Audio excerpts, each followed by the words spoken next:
जय हिंद dear student. Question है काइनेटिक थ्योरी ऑफ गैसेस से। The respective speed of the 5 molecule are 1, 2, 3, 4 and 5 kilometre पर second. The ratio of their RMS velocity and average velocity will be. तो हमें क्या calculate करना है? आरएमएस वेलोसिटी और average velocity. बेटे आपको बता दें कि वी आर एम एस जो होता है ना, वो इसका स्क्वायर वी बार स्क्वायर के इक्वल होता है। ये क्या है? ये मेन स्क्वायर स्पीड है। और ये क्या है? ये रूट मेन स्क्वायर स्पीड है। दोनों को पता होना चाहिए। और वी एवरेज का मतलब होगा कि ये वी एवरेज मतलब V1 plus V2 plus V3 plus V4 plus V5 by 5 है। एवरेज का ये मतलब है। और ये मेन स्क्वायर स्पीड का मतलब है V स्क्वायर बार का मतलब है V1 square V2 square V3 square V4 square V5 square और बाई 5 है। ठीक है बेटे, ये फार्मूले में डिफरेंस आपको पता होना चाहिए।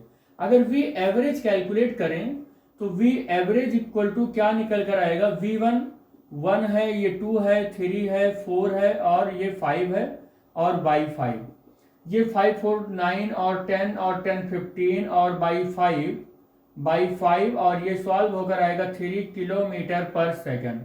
क्या आया? ये वी एवरेज आया बेटा। क्या आया? ये वी एवरेज आया। कितना आया? ये 3 किलोमीटर पर मीटर आ गया। 3 किलोमीटर पर सेकंड आ गया बेटा। सेकंड, ये सेकंड है, नहीं तो 5 समझ लो आप। अब वी एवरेज कैलकुलेट करें, यानी V average V bar square calculate करें। तो अगर इसको कैलकुलेट करें बार स्क्वायर, इसको कैलकुलेट करें तो V1 की वैल्यू कितनी है? 1 है, तो 1 का स्क्वायर।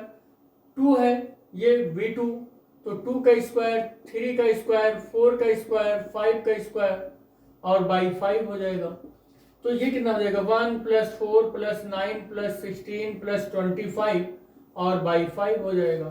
तो 9 1 10 और 10 4 14 और 25 39 39 और 6 45 और 55 कितना हो जाएगा? ये 55 और बाई 5 ये कितना हो जाएगा? 11 और ये किलोमीटर पर सेकंड का होल स्क्वायर आएगा। और क्या आएगा? बी बार स्क्वायर, ये आएगा बी बार स्क्वायर कितना आएगा? 11 किलोमीटर पर सेकंड का होल स्क्वायर आएगा। ये इसकी यूनिट भी बहुत यूनिक है, याद रखना बेटे। अब आपको पता चल गया होगा कि आप अगर VRMS कैलकुलेट करें तो VRMS का स्क्वायर क्या होता है? स्क्वायर क्या होता है? बी बार होता है। और बी बार की वैल्यू कितनी आई है? 11 किलोमीटर पर सेकंड का होल स्क्वायर। अब आप VRMS कैलकुलेट करें अगर, तो कितना आ जाएगा? √11 और किलोमीटर पर सेकंड आ जाएगा।